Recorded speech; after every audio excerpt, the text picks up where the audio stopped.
aku juga pernah merasakan gimana leganya setelah menyelesaikan satu rutin, knowing that I give my all. Oh semua. Aku solo iya, duet iya, tim iya. Jadi benar-benar makanya belajar teamwork dan belajar komunikasi sama orang. Jadi Renang Indah itu.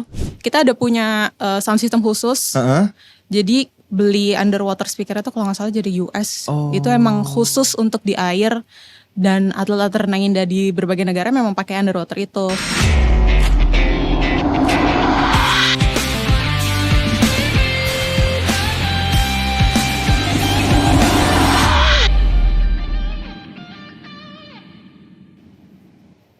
Welcome to Easy Pace Podcast, persembahan dari Desport bersama gue Danar Kalingga yang akan menjadi host pada episode kali ini. Dan sekarang gue bakal ngobrol-ngobrol sama seorang former Indonesia Artistic and Swimmer Captain and also certified swimming coach ya. Welcome Andriani Cynthia Ardana. Hai. Tapi lo lebih enak sebenarnya title-nya sekarang berarti disebut apa nih? Panggil nama aja sih paling, atau coach, tapi kayak Coach. Coach banget ya. Coach banget gitu, panggil nama aja gak apa-apa. Tapi berarti sekarang lo itu fokusnya adalah emang swimming coach ya? Yes, swimming coach, tapi sekarang udah ngambil personal trainer certified juga, jadi ngambil PT, terus ngajar functional class juga. Oh, jadi sekarang lo ke functional training, tapi swimming juga. Tapi dulu sempat menjadi berarti atlet juga ya? Yes, atlet renang indah. Berarti emang main sports lo adalah renang? Betul. Yang dari dulu ya? Tapi orang kan kalau misalnya renang yang pertama kali pikiran itu adalah mungkin yang race-nya. Tapi lo ngambil yang estetiknya gitu ya? Betul. Oke, boleh jelasin gak sih sebenarnya kayak gimana dan mungkin apa bedanya segala macam kayak gitu? Bedanya kalau di Renang Indah itu salah satu olahraga akuatik yang estetik, yang cantik-cantik dan kita menari di air. Jadi nggak cuman speed aja, nggak cuman nyari kecepatan, nyari waktu buat berenang cepet-cepetan, tapi Renang Indah tuh menggabungkan endurance, menggabungkan nari, harus nari-nari di air, muter-muter segala macam, kepala di bawah, kaki di atas, dengan lagu, pakai make up, pakai gelatin di rambut.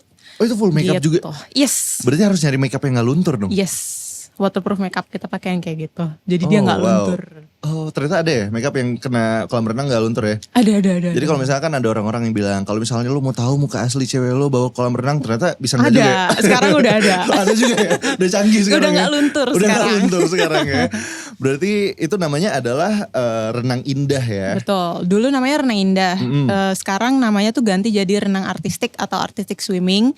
Tapi kita sih yang masih berkecimpung udah biasa manggilnya tuh renang indah. Cuman kalau di search sekarang namanya renang artistik. Renang artistik. Oke, sebelum kita bahas lebih lanjut nih renang artistiknya. Gue penasaran awalnya lo sampai ke situ itu gimana? Kan soalnya kayaknya renang artis itu bukan sebuah olahraga yang emang mainstream, apalagi di Indonesia itu yang pretty niche sports kali ya. Iya. Gimana tuh awalnya? Jadi dulu itu, ini fun fact, dulu tuh sebenarnya aku hampir tenggelam di GBK.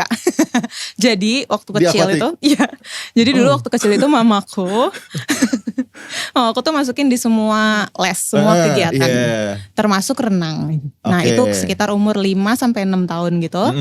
Itu aku masuk di satu klub di Senayan, tapi selama 1 tahun itu aku sama sekali nggak mau berenang, takut. Dan umur-umur segitu kan coachnya itu selalu berenang sama anak-anaknya. Jadi selama 1 tahun aku cuma duduk di pinggir, cuma main-main air pakai kaki gitu-gitu. Dan melihat, makan mie goreng? Enggak dong. Enggak, itu afternya. Mie kotak. yang udah keras ya. Jadi selama 1 tahun itu aku hanya melihat teman-temanku berenang bersama coachku bolak-balik dan aku di pinggir kolam aja. Tapi one time sambil, dulu kan GBK itu ubinnya belum kayak sekarang ya, ubinnya tuh masih keramik, jadi emang agak licin. Jadi sambil duduk main-main kaki gitu, aku nyemplung lah. Gak sengaja? Okay. Dan coachnya itu lagi berenang sama anak-anak itu lagi di sisi yang satunya. Itu aku diceritain mamaku sih, jujur aku udah lupa. Terus mamaku dengan anakku gitu, itu lari. Ada mama kamu? Ada. Dari ujung kolam langsung lari, langsung narik aku gitu. Jadi nggak tenggelam banget, cuman karena ya sendirian dan gak ada coachnya, jadi aku nyemplung aja gitu kan, belum bisa berenang. Terus abis itu sempet vakum, kelas 3 antara kelas 3 atau kelas 4 SD tuh mulai lagi, tapi private di apartemen, jadi manggil coach. Gitu. Tapi itu berarti dari yang pas awal banget diikutin les sampai akhirnya private lagi, itu keinginan lo sendiri? Iya, kalau itu iya. Kenapa gitu? kan sempet tenggelam dan lu bahkan yang kayak Iya main-main lagi. aja. Kenapa ya? akhirnya- Dulu waktu itu sempet diikutin les yang olahraga lain gak tapi? Basket iya. Heeh. Ada lagi apa gitu. Pokoknya saking banyaknya aku sampai lupa jujur. Tapi basket iya waktu itu.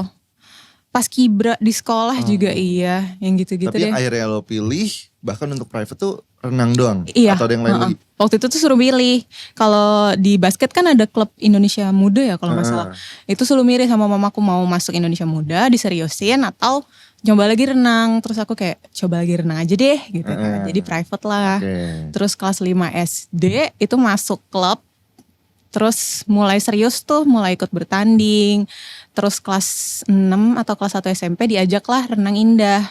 Jadi ada satu coach pertama aku, dia baru pulang dari Rusia untuk belajar renang indah. Dan memang dia atlet renang indah dulu ke klub aku. Dan ngajak anak-anak cewek yang ada di klub aku nih mau coba gak renang indah. Karena kan sering lihat nih, aku kan dulu juga les nari tradisional gitu-gitu.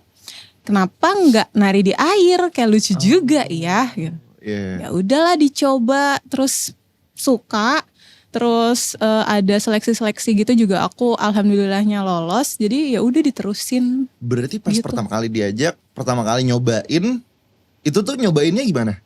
Kayak seleksinya atau kayak nyobain sampai akhirnya lu bisa suka, lu bisa tertarik untuk lebih lanjut lagi itu gimana?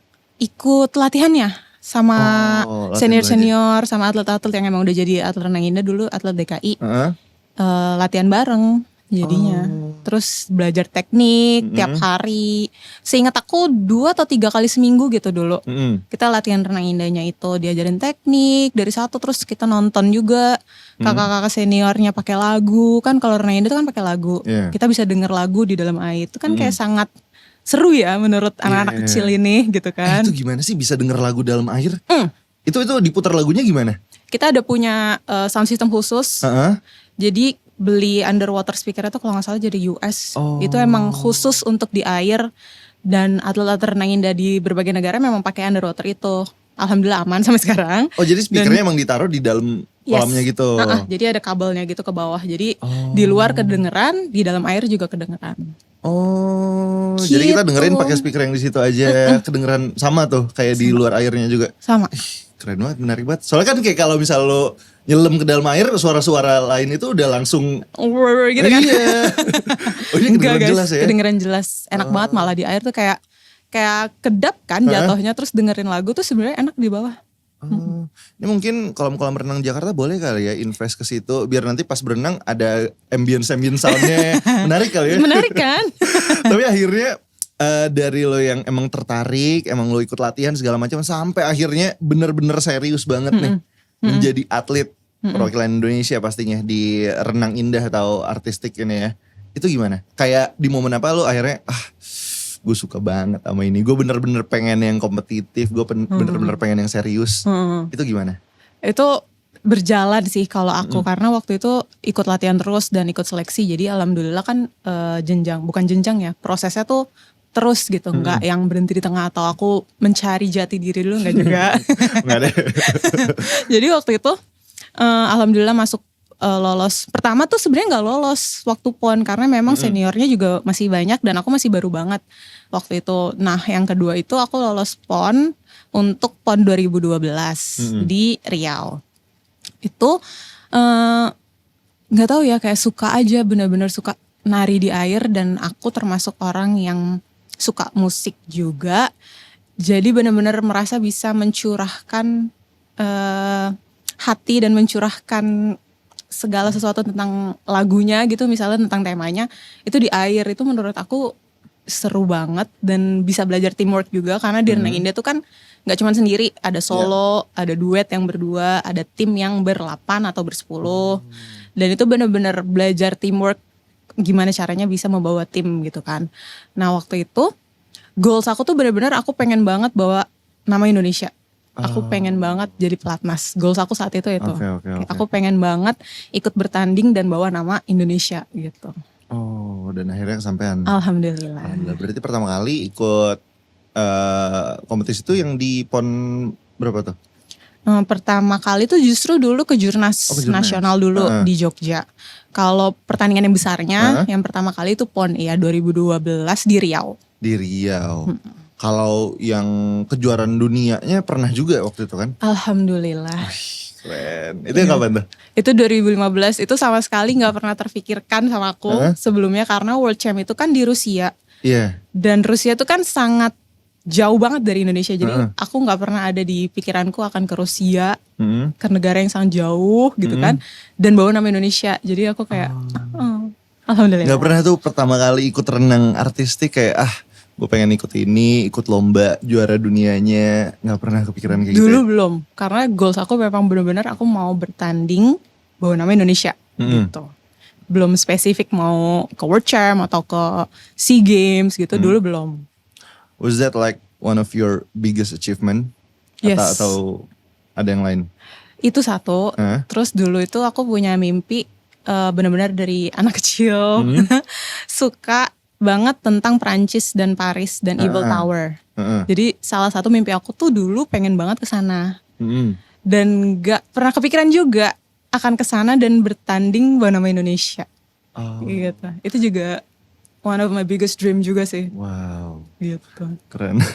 Tapi cita-cita lo dulu tuh apa sih sebenarnya? Dulu sebenarnya aku pengen jadi dubes. Oh tapi ada lah ya. Ini kayak keluar negerinya bisa Mirip lah jadi ya. mirip lah ya. Ada sedikit-sedikit ya. Iya dulu aku ambil kuliahnya tuh hubungan internasional. Sebenarnya pengen ke arah sana tadinya. Oke. Tapi ternyata ketemu ya passionnya. Apakah ini passion lo? Ya jatuhnya jadi passion sih. Jatuhnya jadi passionnya udah sampai ikut segala macam, mewakili bahkan Indonesia juga di kejuaraan dunia. Berarti di Rusia, terus di mana aja? World Champ-nya di Rusia. World Champ-nya di Rusia aja. ya. Oke. Dan dari tadi sebenarnya yang gue denger ya, yang lu mentionnya itu kayaknya jalannya mulus banget tuh. Dari awal lu renang, terus akhirnya private, terus akhirnya ke sekolah diajakin coach segala macam. Tapi dibalik cerita-cerita yang akhirnya sampai lu ikut segala macam itu, ada nggak momen-momen kayak ternyata kayak lo sempat ngerasa downnya dulu, lo ngerasa kayak aduh kayaknya ini bukan buat gue deh, atau kayak ada momen-momen yang beratnya, latihan yang bikin lo demot banget, ada nggak? Pasti kayak semua atlet juga ngerasain burnoutnya karena kalau atlet profesional benar-benar kan satu hari dalam 1 tahun gitu misalnya tiap hari tuh latihannya bisa lebih dari 1 sesi. Bahkan kalau renang indah itu terkenalnya olahraga yang benar-benar bisa ngabisin waktu yang banyak banget untuk latihan. Kayak misalnya kita udah latihan nih sesi 1 pagi-pagi misalnya bareng anak renang. Terus anak renang udah pulang selesai sesi 1-nya kita masih di kolam. Terus anak renang balik lagi buat sesi keduanya kita masih di kolam. Ngapain? Latihan. Latihannya ngapain? Gue penasaran nih. Karena kita kan sangat detail oriented ya olahraganya. Jadi benar-benar apalagi kalau duet atau tim, kita tuh benar-benar harus samain derajat tangan, derajat muka, derajat kaki. Itu tuh benar-benar detail. Sedetail itu. Dan karena balik lagi kita butuh endurance yang kuat, jadi kita harus bisa berenang yang kuat, kita harus bisa tahan nafas yang panjang juga, karena kalau gerakan kepala di bawah kaki di atas otomatis kita kalau kepala di bawah kaki di atas kita harus tahan nafas. Which itu worksnya itu dari endurance, dari renang, dari diving dan dari lari. Jadi belum lagi kita itu menari di air. Right? Jadi kita harus ngambil kelas balet, gimnastik di luar jadwal renang kita, jadwal latihan kita.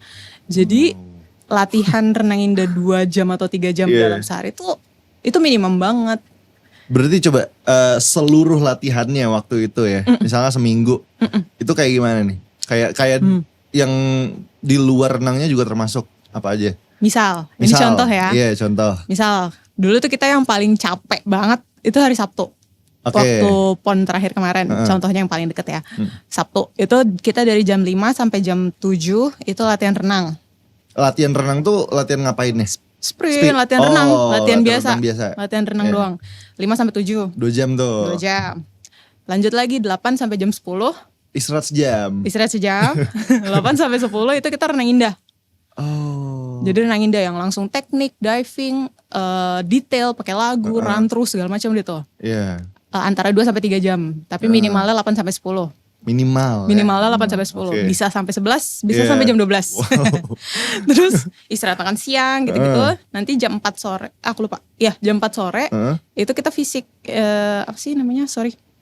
Workout Oke. di workout di darat. Oh, iya, Iya, kayak beneran gym, workout, ya. functional training gitu. Functional ya. ya. Itu dalam 1 hari.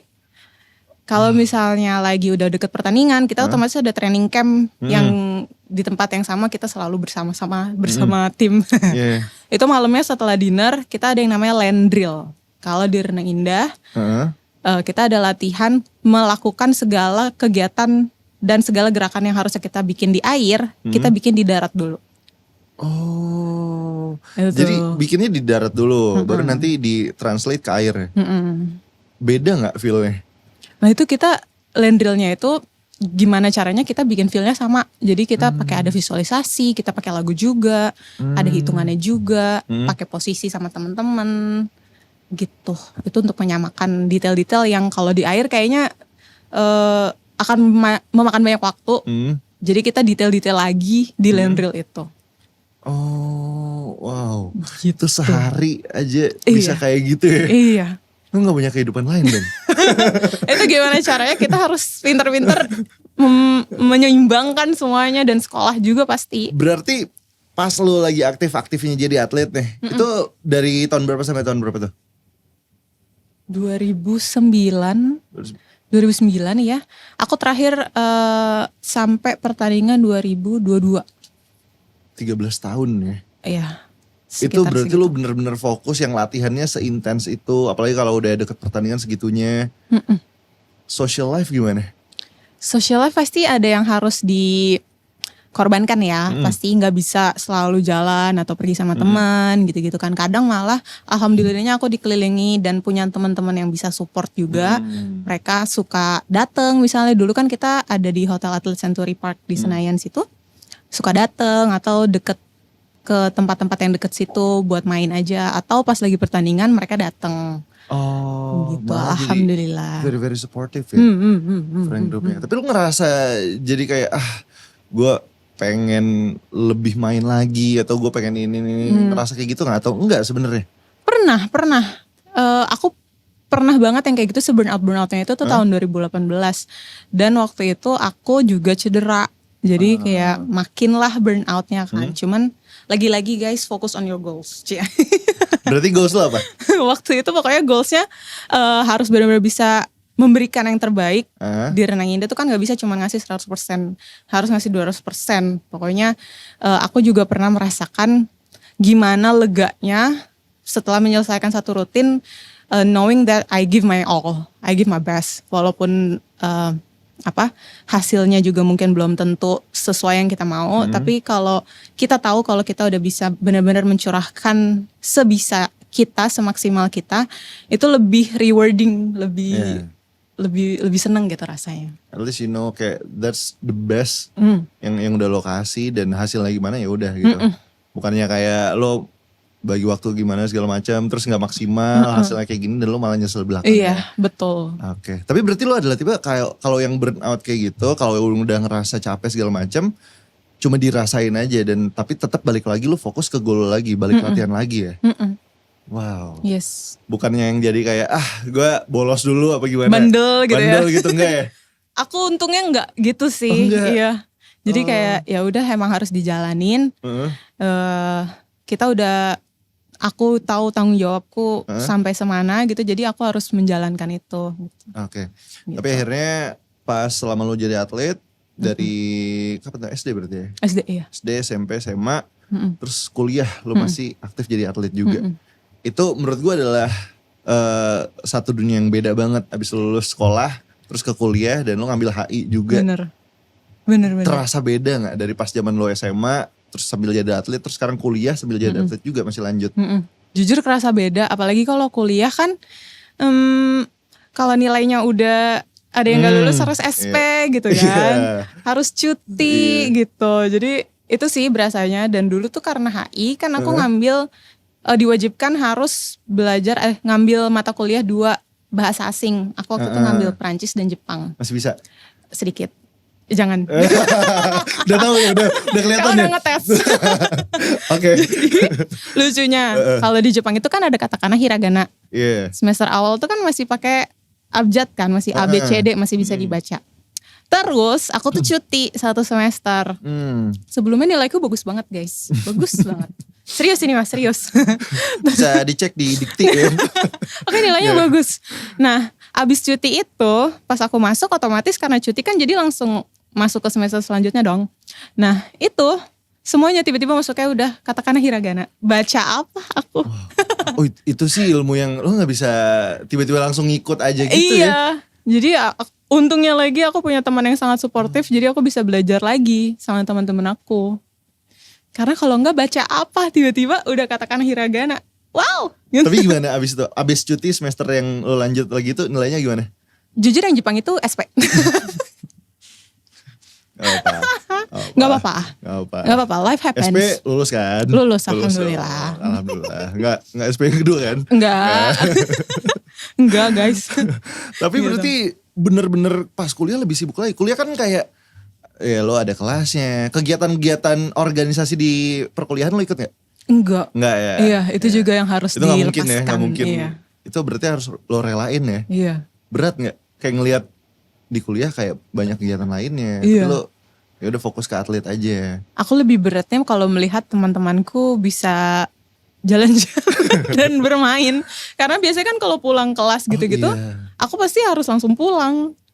Datang ya datang, pulang ya langsung pulang gitu. Jadi jarang nongkrong, jarang jalan-jalan gitu sama temen. Wow. Bener-bener kupu-kupu tapi bukan gara-gara belajar ya. Kupu-kupu. Latihan ya kupu-kupu. Air lagi gitu kan. Itu sampai lulus kuliah gak sih lo jadi atlet? Iya. Wah. Iya. Wow. Setelah wisuda pun aku masih aktif. Kan wisudanya tahun 2019. Retirednya 2022. Jadi habis itu langsung lanjut. Oke. Dan akhirnya lo lanjut terus sampai 2022. Itu lo memutuskan untuk pensiun berarti? Iya. Itu kenapa awalnya? Kayak apakah emang udah waktunya? Apakah lo udah mencapai goals lo sebagai atlet? Atau apa? Ini nyampur sih karena burnout iya. Tapi aku juga lebih pengen mengeksplor diriku. Karena lumayan ya udah lebih dari 10 tahunan juga di olahraga yang sama. Dan aku pengen coba olahraga lain, aku pengen coba dunia lain, bukan dunia lain ya, maksudnya dunia di Ngeri juga ya. dunia Pindah banget ya haluannya. dunia di luar indah, di luar kolam, walaupun ujungnya tetap ngajar, nggak jauh-jauh dari kolam juga, tapi setidaknya aku mencoba banyak hal setelah itu gitu. Itu tapi kan berarti 2022 ya? 2022. Itu lo 27 ya umurnya? Sekitar segitu ya? Iya. Itu emang umur-umur kalau atlet di Renang Indah biasanya udah gak jadi atlet atau biasanya umurnya range-nya berapa sih? Sebenarnya itu tuh masih bisa karena sebenarnya lagi. Karena kalau menurut gue itu masih muda banget. Sejujurnya, iya. Tapi lagi-lagi aku pengen coba hal lain. Jadi sebenarnya di renang itu nggak ada batas umur. Kalau di Olimpik aja itu waktu itu, if I'm not mistaken, the oldest itu yang masih turun waktu itu ya, umur 40 tahun tuh masih bisa. Iya, if you can and if you able to, dan semuanya mendukung sih sebenarnya masih bisa-bisa aja. Bahkan ada atlet luar yang udah abis melahirkan badannya balik tanding lagi gitu juga ada. Tapi aku kayak udah deh cukup kayaknya. Jadi aku mau mencoba yang lain gitu. Mau mencoba apa? Waktu itu sih belum tahu ya. Belum tahu. Dulu sih belum tahu ya. Cuman kan dulu aku jadi suka functional training. Aku jadi suka nge-gym gitu-gitu kan. Ya udah jadinya fokus di situ dan ngambil sertifikasi juga jadinya ngajar aja. Oh. Gitu. Dan lo kan udah merasakan 13 tahun jadi atlet, udah ikut lomba segala macam. Dan tapi lo masih melakukan olahraga sekarang. Sedangkan kalau orang yang ya recreational doing sportsnya, mereka kan punya kayak keinginan untuk lu ikut kompetisi apa, lu juara apa segala macam. Nah, lu masih punya drive itu nggak? Kayak lu ikut yang walaupun iseng-iseng lomba apa, tapi lu kepengen juara itu masih ada nggak? Waktu selesai bertanding, waktu pertama retire tuh sebenarnya udah nggak pengen ke suatu kejuaraan waktu itu.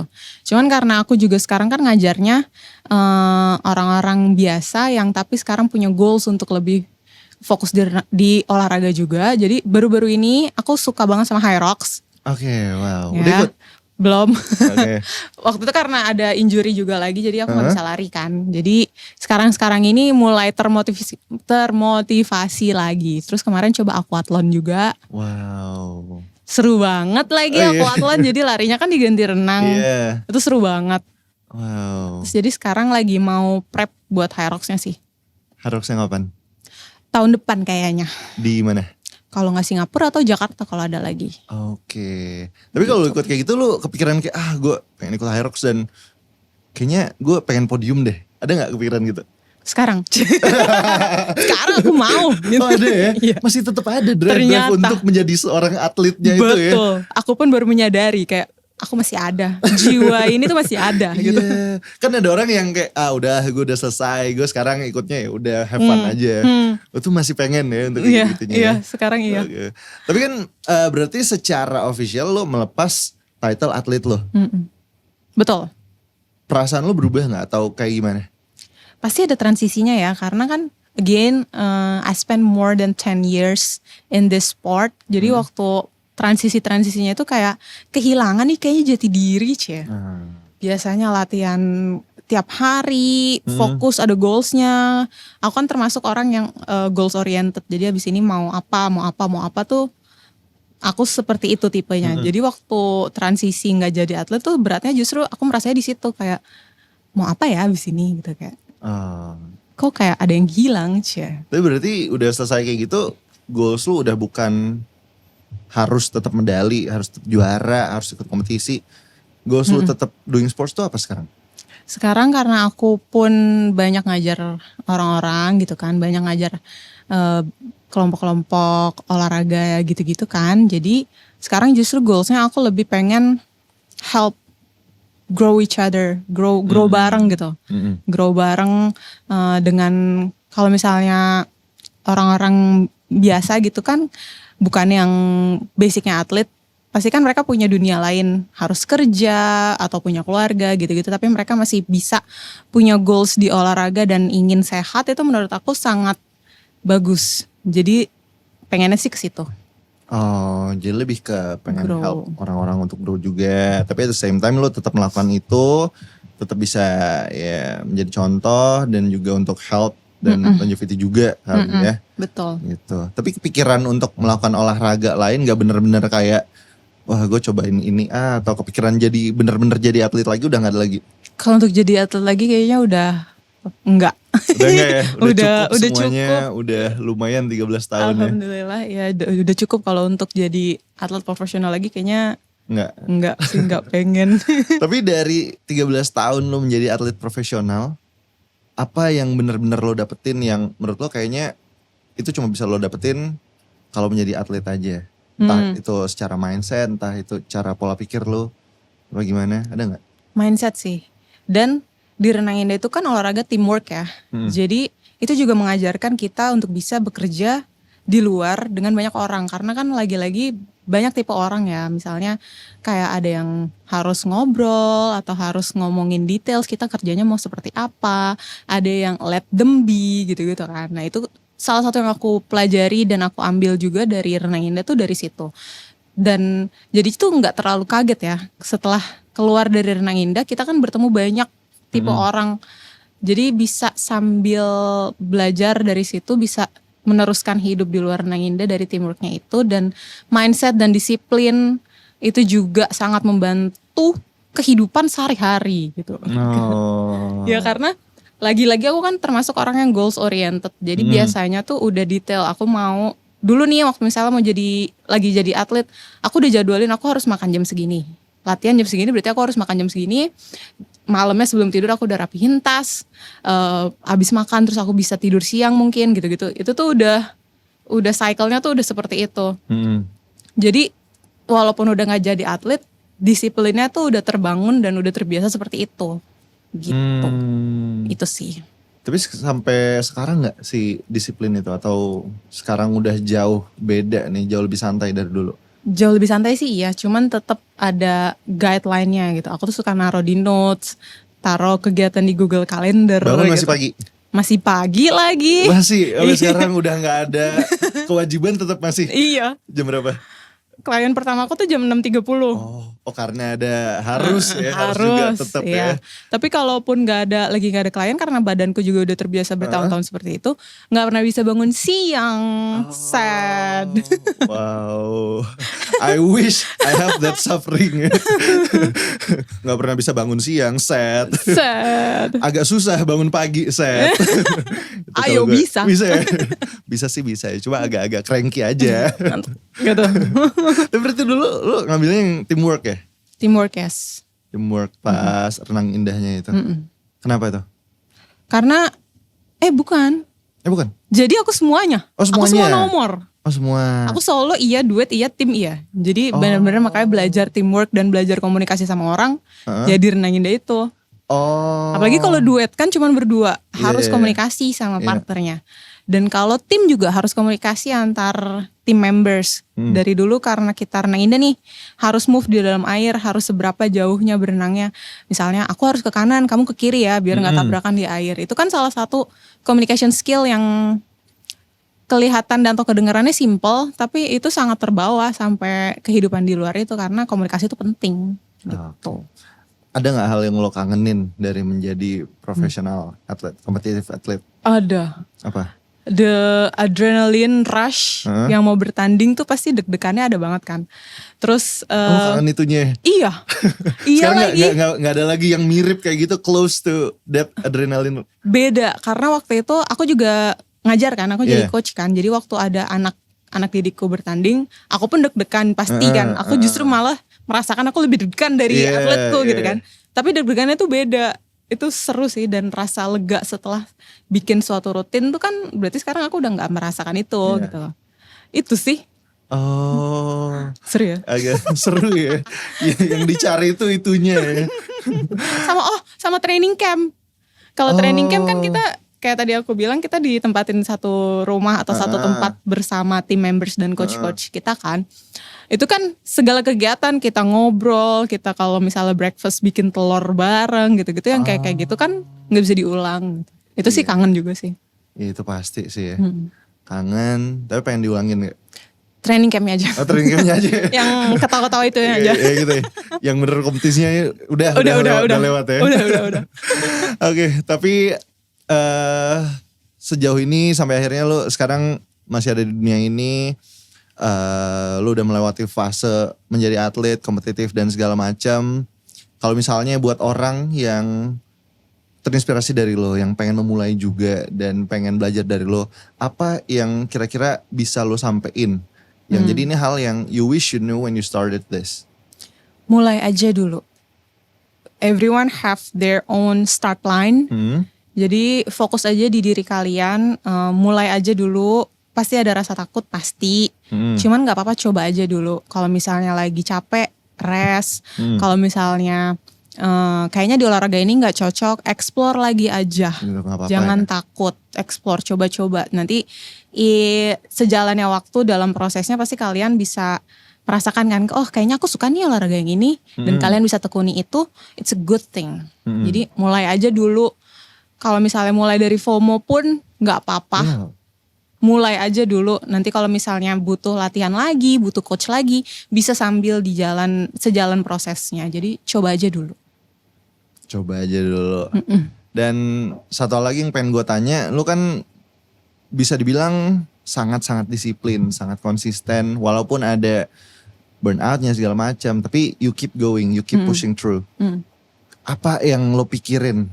Apa yang membuat lo tetap bisa melakukan hal-hal itu lagi? Karena dari yang gue lihat ya, kalau misalnya orang kebanyakan masalah itu ada di situ. Kadang mereka tuh udah bagus sekali, tapi kalau misalnya ada masalah apa berhenti terus kayak susah lagi baliknya dan segala macam. Nah gimana caranya?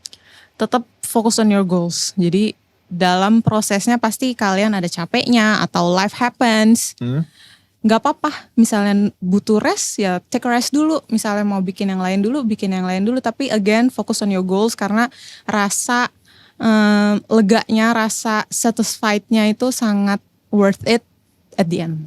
Oke. Thank you so much kalau gitu Kak Andri. It's been a pleasure talking to you. Dan thank you juga buat Dashers yang udah nonton podcast hari ini. Dan terakhir ada yang mungkin pengen lo promote or something, lo kasih tau next ada apa lagi nih dalam kehidupan seorang JJ.